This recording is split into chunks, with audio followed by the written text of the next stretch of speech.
Good morning. Hope you had a great weekend. I did too, but I had a little challenge, but that's okay. I'm still here.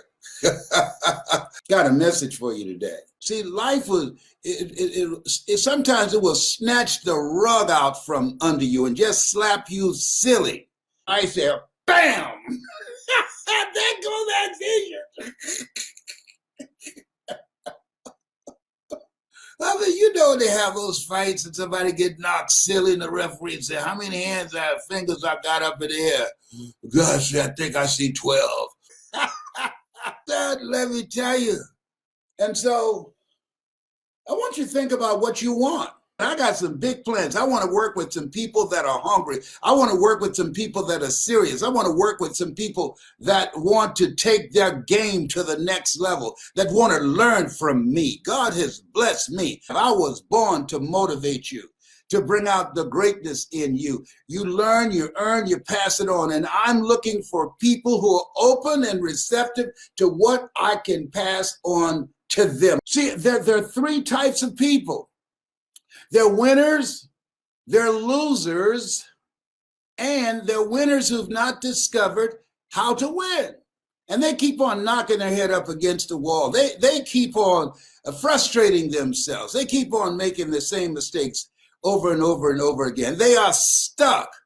Why? Because they don't know what they don't know, and they think they know. You can't see the picture when you're in the frame. That's where mentoring comes in. That's where coaching comes in. That's where I come in.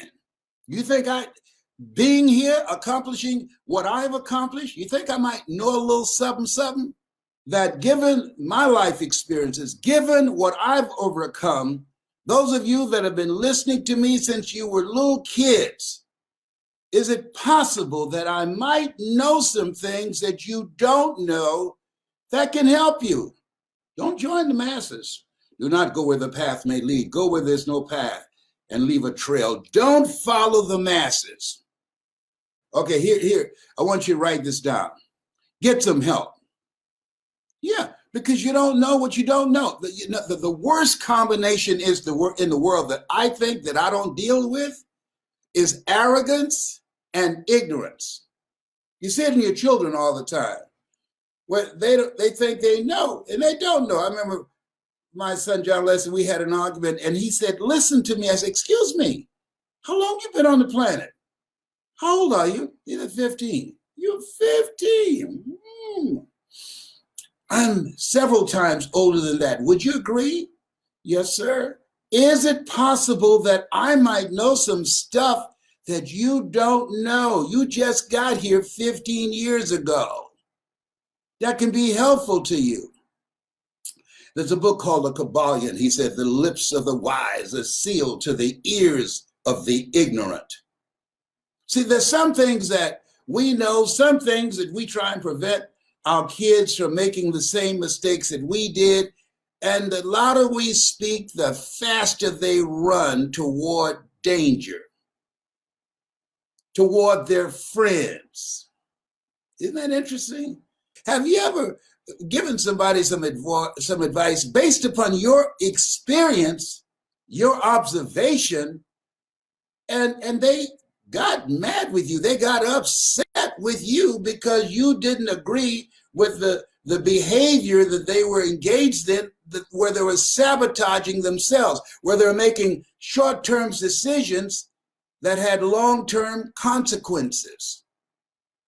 Have you ever been in a situation like that? Have you observed that with a friend or a relative? See, here's what I know. And that won't happen by accident. That won't happen by affirmations. No, you have to have a new mindset. Let that mind be in you. You got to have another mindset. Your best thinking has produced the life and the results that you now have. Where you are right now, your thoughts have brought you. Where you can go when you upgrade your thinking, your thoughts can take you. And so I'm encouraging you, got something for you. And part of it is you want to work on and develop you. You've got to up your game on your program for you. The things that you're going to fortify yourself so you can be ready for the fight. Because if we don't know anything else, here's what we learned. It ain't all about the vision. You got to be ready to fight. Therefore, take unto you the whole armor of God, that ye may be able to withstand in the evil day. In order to stand, you got to know you in a fight. Most people don't know you in a fight. In school, one of the first things they need to teach us in school, that life is a fight for territory, for peace of mind, for health, for your relationships, for your family, for the kind of life that you want to live. The reading, writing, and arithmetic, that's nice. And that can't take you where you want to go. You can survive on that, but you can't live on that. You have to have an expanded vision of yourself. You've got to get ready to deal. I remember, I just remember his name. A guy named Leatha Kelsey. And I was in elementary school in Douglas Elementary School in Miami. And Leatha Kelsey, who was heavy, and every day he was taller than I was, about 2 years. And every day he would chase me home to beat me up. Why? Because he could. He outweighed me probably about 25 or 30 pounds, and he was fast too, but I was faster. And every day he would try and catch me. Sometimes he would beat me up. He would wait out in the parking lot. He was a bully. He didn't just beat me, he beat other people too. And I tried to fight him, but he was just too big to handle. And so I started leaving school a little earlier, sneaking out, and had another exit strategy. And one day I started running toward home, and I looked back, and Leatha Kelsey, he anticipated that. I think he'd asked some people, "Where is Leslie?" And they told him I went out another door from Douglas Elementary School, and he was waiting behind a car. I guess he decided, you know what? I think I'm gonna touch him up a little bit. And so when I saw him, boy, I started running. And so when I got about halfway home, I said, Mama, open the door. Open the door. Leatha Kelsey's behind me. Open the door. And my mother looked, and she locked the door. I said, Mama, I'm here pulling on the door. I said, Mama, open the door. He's coming. He's right behind me. She said, fight. And Leatha grabbed me by the neck and slung me off the porch and threw me in some bushes. And there was a new soda drink called Topa-Cola that was designed to compete with Coca-Cola. And I fell in the grass, and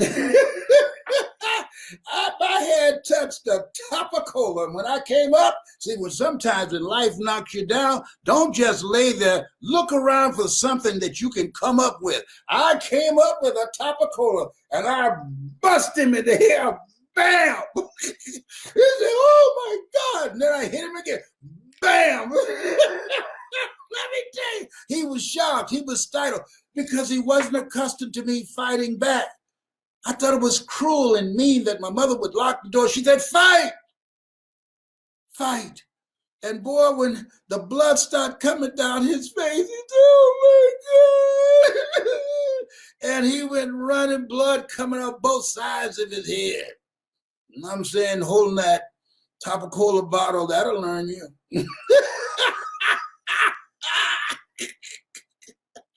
Oh my God. Leatha Kelsey came to school with his head all bandaged up. He didn't chase me no more. Somebody said, you gonna beat up Leslie today? No, he crazy. See, sometimes people got to know you crazy. You can't make this stuff up. Listen, we got to fight all the way to the end. Because, see, I said yesterday that life it's really, it's fascinating. Life is a fight for territory. And once you stop fighting for what you don't want will automatically take over. It's a fight for territory. Life is about transformation. Life, it's about disruptions. Life, it's about miracles. You are here to grow. You must die daily to who you are so you can give birth to who you are to become. And there will be interruptions along the way. Life is like a box of chocolates. You never know what you're going to get. That's all I got to say about that. And it's about miracles. You have miracle working power. The fact that you're still here. So this is different. This is very, very different. And so as you look at yourself, look at your goals, look at your dreams, you got to have a game plan for you. You got to have a game plan for your mind. We do what we want to do, buy what we want, beg for what we need. I remember the guy told me, man, I got this seminar you ought to come to. And his name was Ed Foreman, Executive Development in Plano, Texas, right outside of Dallas. I said, man, I'm taking care of my mother. I don't have any job, anything. I'm looking at becoming a professional speaker. I can't afford your rates. And he said, then you can't afford not to do it. How are you going to teach somebody to do something that you haven't done? I don't understand that. How are you going to tell people how to operate out of their comfort zone and you are not willing to reach beyond your comfort zone to make this happen? How are you going to teach people how to be a no matter what person? And you're coming up with saying, I don't have it. You don't have it? Get it. I got it. Went to Plano, Texas, Dallas, Texas on a Greyhound bus. My mother prepared for me some marinated frog legs. I didn't have the money for a plane. So I went on the bus. Why? Because I was hungry. I was hungry.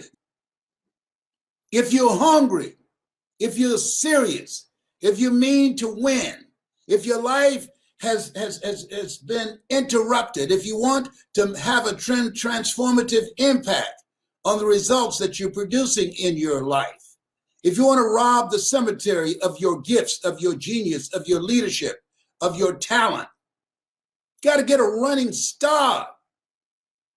When you want to transform your life, when you're dealing with some interruptions that you did not see coming, you got to tap into your miracle working power. That's your superpower. You have miracle working power.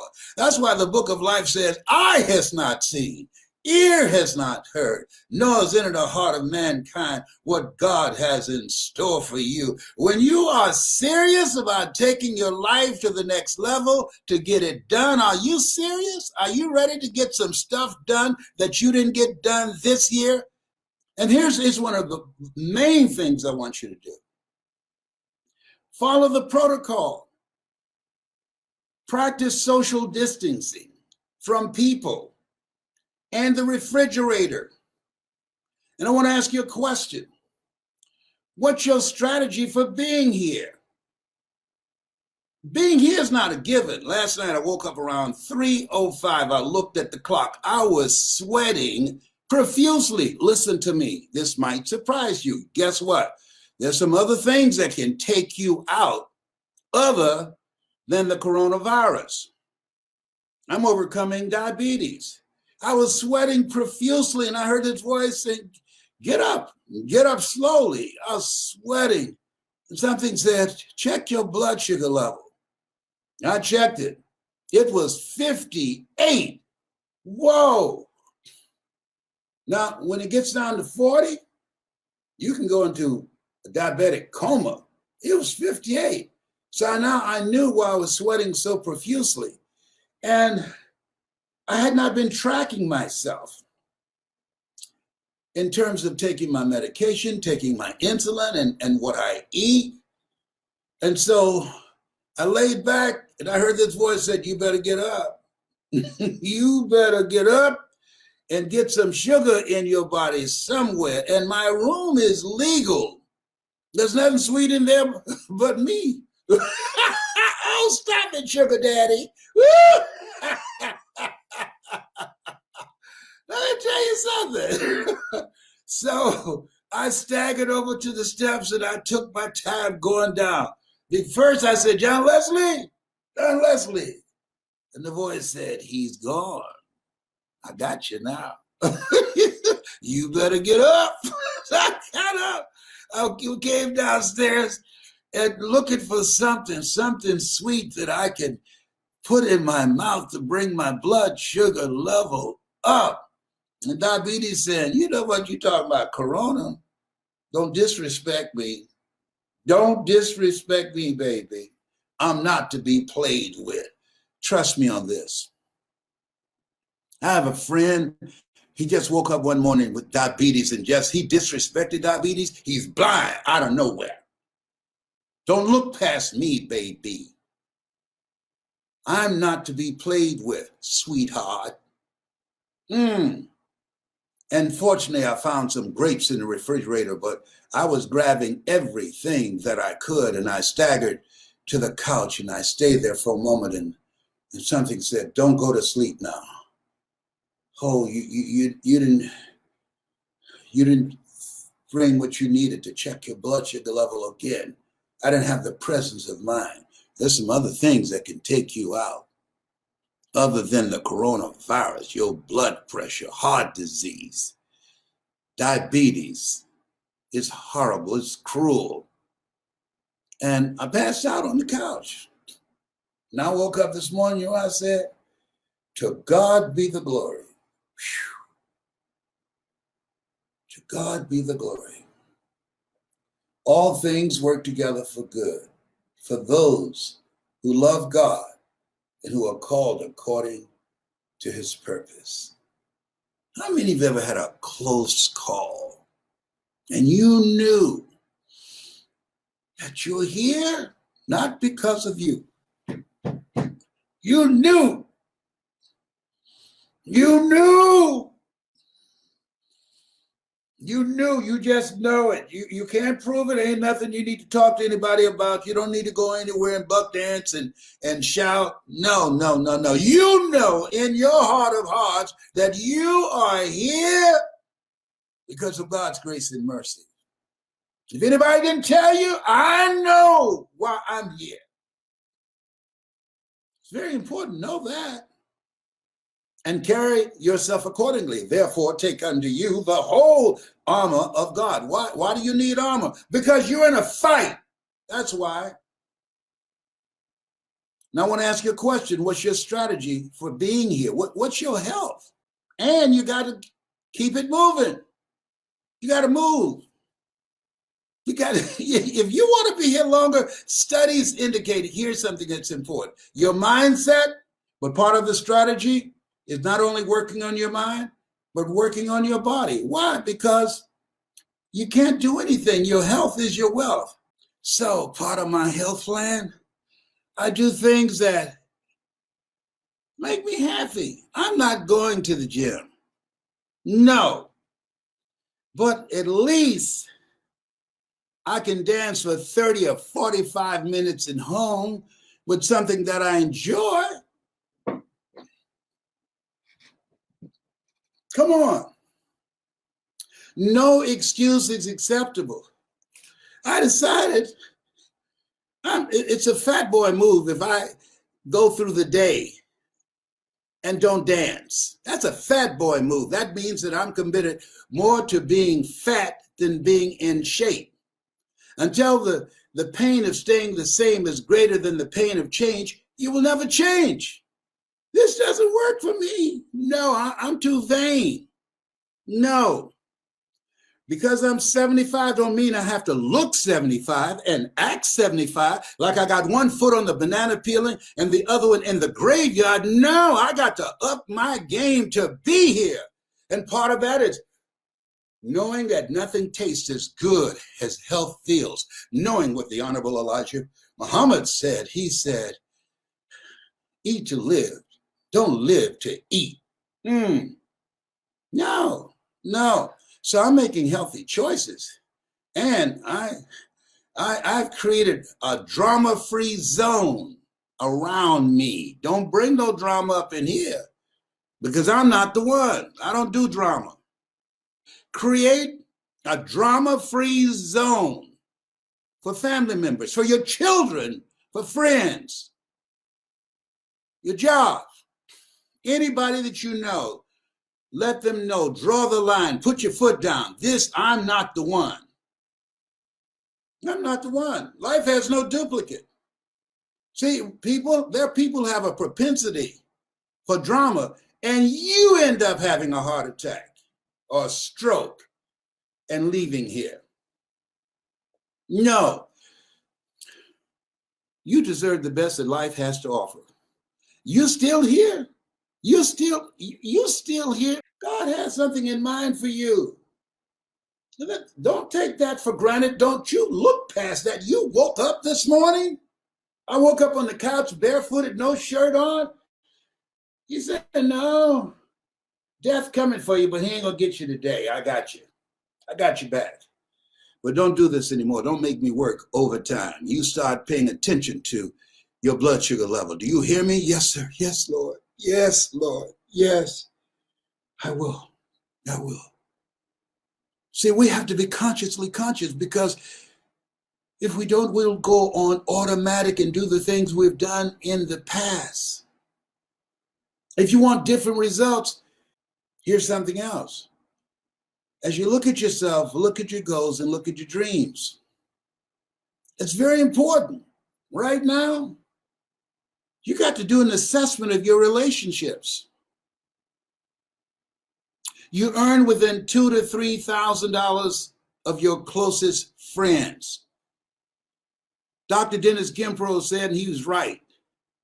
If you're the smartest one in your group, you need to get a new group. You need to be in a community of people that you can learn from, that you can grow from. You need mentoring and coaching from someone who's already made their first million, and that can help you make yours. We'll be millionaires, billionaires, and witnesses. Make a commitment. You are not going to be a witness. That you're going to be in the first two columns, either a millionaire or a billionaire. It took me 3 years to earn my first million. So do I know a little something about how you can use your voice, use your story, use your knowledge, use your experiences to create your first? I think so. And how many of you are ready to make your first? It's not beyond your reach. I remember as a kid, millenniums don't know anything about that. They had a program called The Millionaire, Mark Anthony. And he went to this guy, and every week this guy would give him $1 million to give to some unknowing, unsuspecting person.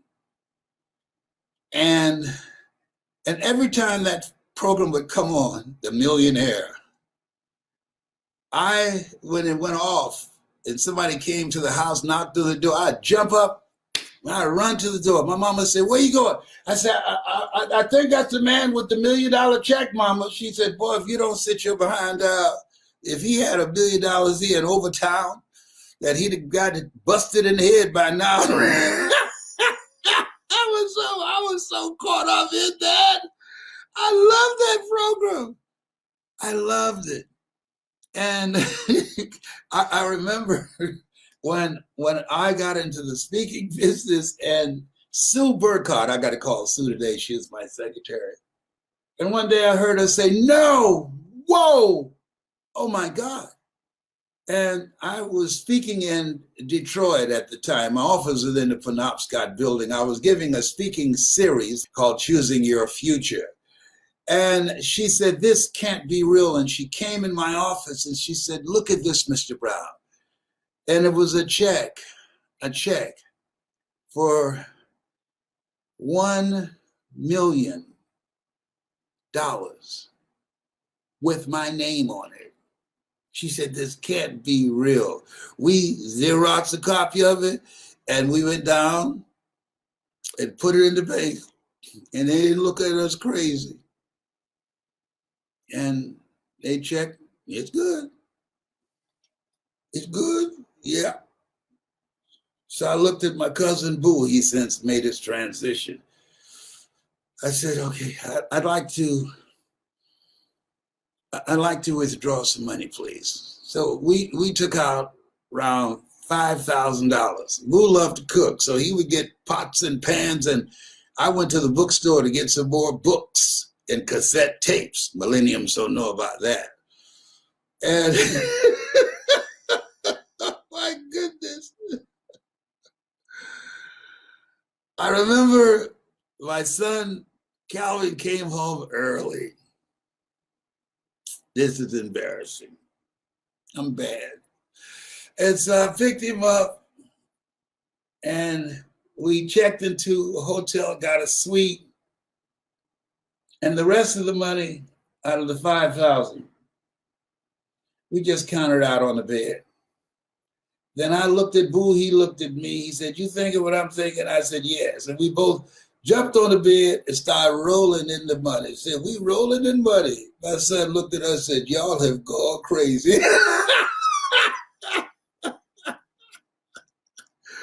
Oh my God. Oh boy. You can take them out the country, but you can't take the country out of them. Oh man, what an experience. Listen, life is full of transformation, disruptions, and miracles. Who would have thought somebody born in an abandoned building on a floor, don't even know my parents, labeled educable, mental retarded? Who would have thought that somebody would write me a check for $1,125,000 to be exact? You have no idea what God has in store for you. Doesn't matter what you've lost. What matters is what you're going to build. Where you go from here. 8 out of 10 millionaires have been bankrupt. Oh, that doesn't mean anything. What has been taken away. What you have is enough. You are enough. You are the money. Become a part of a community of like-minded people who are going in your direction. Don't do this thing called solo. Don't hang out with the same people. Use this time to upgrade your relationships. Go through each person you communicate with most, including family members, and ask the question, what is this relationship doing to me? Write that down. What is this relationship doing to me? Am I growing mentally and emotionally and spiritually? Am I smarter? Am I a better person because of this relationship? Is this relationship an asset to me or a liability? See, so there's some relationships you got to let go, including relatives. Let go or be dragged. I had a friend of mine, she had to fire her parents. Sean had to fire her parents. She filed for divorce from her parents. Her father was physically and emotionally abusive, and her mother watched. She was a witness and didn't stop it, didn't intervene. And she, one day at 14, called the police department and asked, if you are a victim of parental abuse, can you file charges against your parents and get a divorce from them because you don't want to be in a house with them anymore? And so the person who answered the phone and said, yes. So she then said, well, I want to report a person who's a victim of that. And he said, okay, you want to put him on the phone? And she said, I am the person. And she has a rather strong voice. He said, oh, you sound like an adult. Well, I am the person. My father is very abusive. I'm sitting up here with a black eye now and a busted lip. I'm not going to school today. So he said, come in. And that was the beginning of it. Her father graduated from Harvard. She represented herself at 14. Her parents sat on one side in the courtroom and she sat on the other.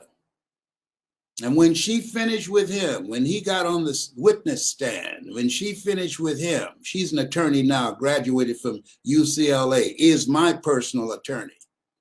They granted her a divorce from her parents. See, there's nothing as powerful as a made-up mind. You don't have to settle for an abusive life. You don't have to settle for living a small life. Therefore, take unto you the whole armor of God. You've got to fight for the life that you want. Herein my Father glorify that ye bear much fruit. Much fruit. You are not here to live a small life. You are here to bear much fruit. And you got to live life like you mean it. You got to be serious about being happy, being joyful, having your health, having great relationships, living a life that you feel good about, a life that you're proud of. Now, there's a difference between surviving and living.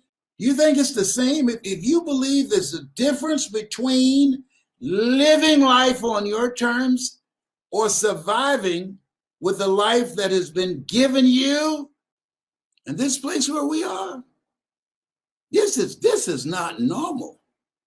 This is strange. We're waiting for the next shoe to drop.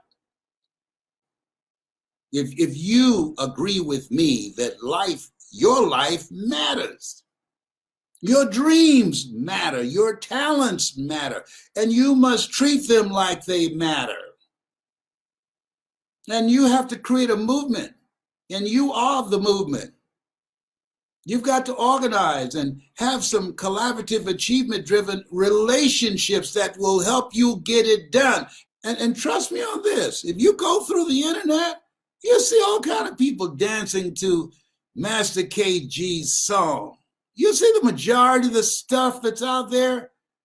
It's craziness. For this platform, what an incredible platform to educate our kids. Our kids are being left behind. Did you know that? Because of what's going on, they're being left behind. Should we settle for that and look at the news and say, oh, isn't that awful? No, we got to step up and say, no, we're going to deal with this. There will be an intervention from us. We ain't talking about no Russian intervention. There will be an intervention from us. You think I'm going to leave my kids, my grandchildren, in the hands of the public school to educate them? No, I'm going to complement. I'm going to intervene to make sure that they have a winning shot, that they have an ability to be able to live their dreams rather than self-destructive behavior.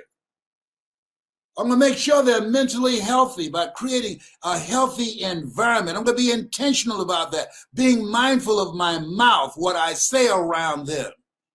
And when I'm talking to people, they hear, they got big ears. They watch and mimic everything. I have a friend, whenever she's always doing this to her head because of her hair, you know, one of her weaves, she's always doing this. And her little 2.5-year-old granddaughter, she's walking down the hall. Know what she's doing? Doing this. She ain't had no weave on. She's just doing this. Why? Why? She saw her grandmother do it. They watch us. They watch us. And then when we're uncertain, when we don't have a plan of action, when we're not standing strong, when we don't have a spirit of optimism, when we're not joyful, all things work together for good for those who love God and for those who are called according to his purpose. When we're not answering the call on our life, they're watching us. We're examples for them. Our energy, our behavior, the choices we make, they see it. We're not in this by ourselves. I'm going to create a movement around this, helping people learn the things they did not teach us in school. They did not teach you self-awareness, how to get to know yourself, how to not allow the programming of being in a culture that marginalizes you, that denies you access to your identity so that you don't have a positive sense of self, that does not provide a curriculum that gives your life a sense of purpose and vision and methods and techniques on how to build a life of significance. Things we should have learned in school, that life has value. We need to learn that, our kids, early on. We need to step up. We got to step up. We got to become more involved in our kids. Well, I don't have any kids. Yes, you do. I wasn't Mr. Washington's kid, but he poured into me. I've never known my father. My father was a sperm donor. He wasn't a father. That guy was a sperm donor. And I'm a product of the recipient of his sperm. I'm here because of two women. One gave me life, the other one gave me love. And a guy who had 4 kids who couldn't hear him, but I heard him, and he became my spiritual father. I can't tell you the number of young men say, you don't know me, but you've been a father to me, man. When I saw you on PBS doing those motivational seminars and fundraisers for PBS, when I saw you on television, when I saw you in the Georgia Dome speaking to 80,000 people, I said, look at that brother. He's not singing. He's not running with a football with a helmet on his head and trying to knock down somebody at 35 miles an hour. He doesn't play basketball. Look at that brother. He's not dancing. He's not singing. He's giving people words to live by. And I decided, I want to do that. Man, this is why I do this. I just talked to a guy yesterday. I said, you're kidding. No. I saw you. And I said, you were having so much fun. I had a corporate job. I wasn't having no fun where I was. And I said, I want to do that. Kim Wee, she was turned down for a business deal. On the way back home, she started listening to a cassette tape called You Gotta Be Hungry. It's not over till you win. And she decided, I want to do that.